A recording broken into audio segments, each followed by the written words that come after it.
상을 사랑하여 나를 버리고 데살로니가로 갔고 그레스게는 갈라디아로 디도는 달마디아로 갔고 누가만 나와 함께 있느니라. 내가 올 때에 마가를 데리고 오라. 그가 나의 일에 유익하니라. 아멘. 오늘 말씀에서는 사도 바울과 그동안 동역했었던 사람들이 하나 둘 사도 바울을 떠나는 모습을 볼 수 있습니다. 이러한 때에 사도 바울은 갇혀 있는 신세입니다. 이제 곧 겨울을 앞두고 있는데 자신의 곁에는 누가만이 자리를 지키고 있습니다. 그래서 사도 바울은 디모데에게 편지를 쓰면서 필요한 여러 가지를 구하고 있었습니다. 이제 내용 관찰 1번입니다. 바울은 디모데에게 무엇을 부탁합니까? 9절에서 답을 제공해 주고 있습니다. 사도 바울은 디모데에게 속히 올 것을 부탁하고 있었습니다. 여기에서 속히 오라는 말의 원어를 살려서 직역을 하면 너는 오는 것을 서둘르라는 말이 됩니다. 이것을 보면 사도 바울의 현재 상황이 다급함을 알 수 있습니다. 이제 내용 관찰 2번입니다. 바울은 함께 했던 동역자들의 현재 상황을 어떻게 설명합니까? 10절에서 12절 말씀에서 답을 제공해 주고 있습니다.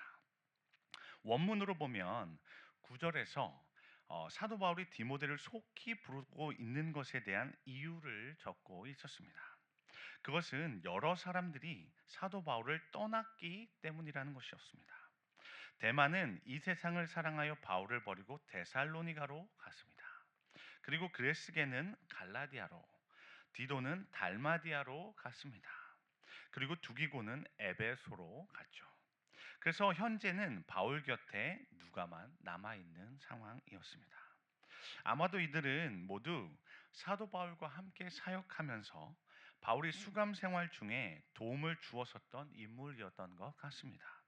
그런데 누가 한 명을 제외하고는 다 각자의 이유로 바울을 떠나게 되니 바울은 이때 굉장한 외로움과 쓸쓸함 가운데 사로잡혔었던 것 같습니다. 이런 상황에서 데마가 바울을 떠난 것에 대해서는 바울도 꽤나 충격을 받았었던 것 같은데요.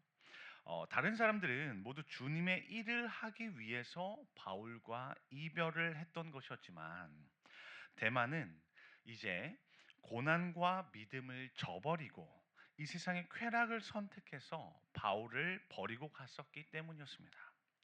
한때는 바울과 사역하면서 그의 삶을 주님께 드렸었던 데마였지만 이제는 주님에게서 마음이 떠났습니다. 더 이상 복음과 함께 고난받는 삶을 살지 않기로 마음먹었던 것이죠. 이제 연구와 묵상입니다. 바울이 디모데에게 속히 오라고 부탁한 이유는 무엇입니까? 바울이 디모데에게 속히 오라고 부탁한 이유는 크게 네 가지라고 보여집니다. 첫째는 자신의 죽음이 임박한 것을 알고는 디모데를 말씀으로 양육하려고 했었던 것 같습니다. 그래서 바울은 디모데에게 가죽 종이에 써두었었던 책을 가져오라고 부탁을 했는데 아마도 이 책은 구약 성경 중에 일부인 듯 보여집니다. 둘째는 모두가 사도 바울을 떠나고 누가만 남아 있는 그 외로움 때문이었습니다. 그래서 사도 바울은 디모데에게 마가를 데리고 올 것을 부탁했습니다. 사실 마가는 사도 바울의 1차 전도 여행 때에 이탈했었던 인물이었습니다. 그래서 이 일 이후에 사도 바울은 마가의 문제로 인해서 바나바와 다투게 되면서 2차 전도 여행을 따로 간 바가 있었습니다. 그러나 이후에 사도 바울이 이 가택연금 상태에 놓이게 되었을 때 마가는 바울을 곁에서 돌보면서 바울에게 유익을 끼치게 되었죠. 그래서 사도 바울은 이 마가를 다시 데리고 오라고 한 것이었습니다. 그리고 세 번째는요, 이제 곧 겨울을 준비하기 위함이었습니다. 지중해는 겨울에 항해하는 일이 없었기 때문에 이 디모데가 겨울 전에 사도 바울에게 빨리 도착해야 하는 것이 필요했습니다. 그래서 사도 바울은 겨울을 나기 위해서 디모데에게 겉옷을 가져올 것을 부탁하고 있었습니다. 그리고 어, 네 번째는 14절 말씀에서 구리 세공업자 알렉산더에 대해서 기록하는 것을 볼 수 있는데요. 이 알렉산더가 사도 바울에게 많은 해를 입혔던 것을 디모데에게 증언하려 했던 것이었습니다.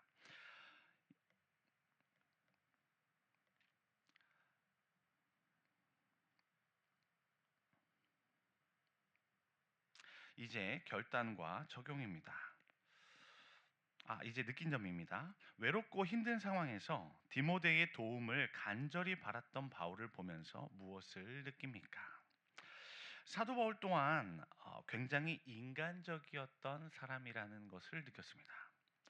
지금까지 거침없이 복음을 위해서 많은 이적을 행하면서 하나님의 일들을 해왔던 바울이었지만 인생의 마지막 순간에 외롭고 쓸쓸함을 느끼면서 동료의 도움 없이는 살아갈 수 없는 그런 연약한 한 사람이 바로 바울이었구나 하는 생각이 들었습니다. 그러면서 우리 크리스찬들은 홀로 사역을 할 수 없는 존재라는 생각이 들었습니다. 그리고 서로를 함께 응원하면서 이 믿음의 길을 함께 가야겠다는 생각이 들었습니다. 이제 결단과 적용입니다. 내가 공동체 안에서 다른 이에게 도움이 됐던 때는 언제입니까?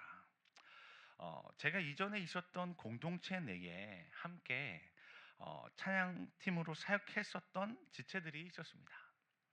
그들과 이제 헤어짐을 앞둔 송별의 자리를 갖게 되었었는데요. 어, 한 사람 한 사람 나누는 이제 그런 시간이 있었는데 그때 저는 예상치 못한 그런 이야기를 들었습니다. 그들이 그동안 이 찬양팀에 함께 하면서 저를 통해서 영적으로 성장이 많이 되었다라는 그런 이야기였습니다. 저를 통해서 삶의 변화가 많이 일어났다고 고백하는 그런 내용이었습니다. 저는 이 이야기를 듣기 전까지는 그들의 삶에 어떤 도움이 되었을 거라는 생각을 단 한 번도 해본 적이 없었거든요. 왜냐하면 저는 단지 같은 찬양팀으로서 제가 많이 부족했던 사람이었기 때문에 하나님을 더 의지하려고 했던 것뿐이었거든요. 저는 하나님을 마음 다해 함께 예배하려고 그들을 독려했던 것뿐이었습니다. 그런데 하나님께서는 그런 저의 부족한 모습들, 그것을 도구로 사용하셔서 그들 가운데 일을 하고 계셨던 것이었습니다. 아마도 그때 저의 부족한 모습은 감추어 주셨던 것 같아요. 그래서 저의 부족한 모습을 통해서 그들을 성장시키는 도구로 하나님께서는 사용하셨습니다. 어려움에 처한 가족과 이웃을 도와주기 위해서 오늘 무엇을 실천하겠습니까? 여러분, 저와 여러분의 가족이 재정적으로 어려움에 처하게 될 때가 있죠. 그리고 국경 없는 의사회나 세이브 더 칠드런과 같은 사회적 기업을 통해서 알게 되는 우리 이웃의 어려움들이 있습니다. 그래서 이렇게 도움의 손길을 부탁하는 자리를 만날 때 각자가 기쁨으로 감당할 수 있는 만큼의 재정으로 도움을 줄 수 있는 거 있을 것 같습니다. 그리고 그들을 위해서 하늘 아버지께 간구를 올려드릴 수 있습니다.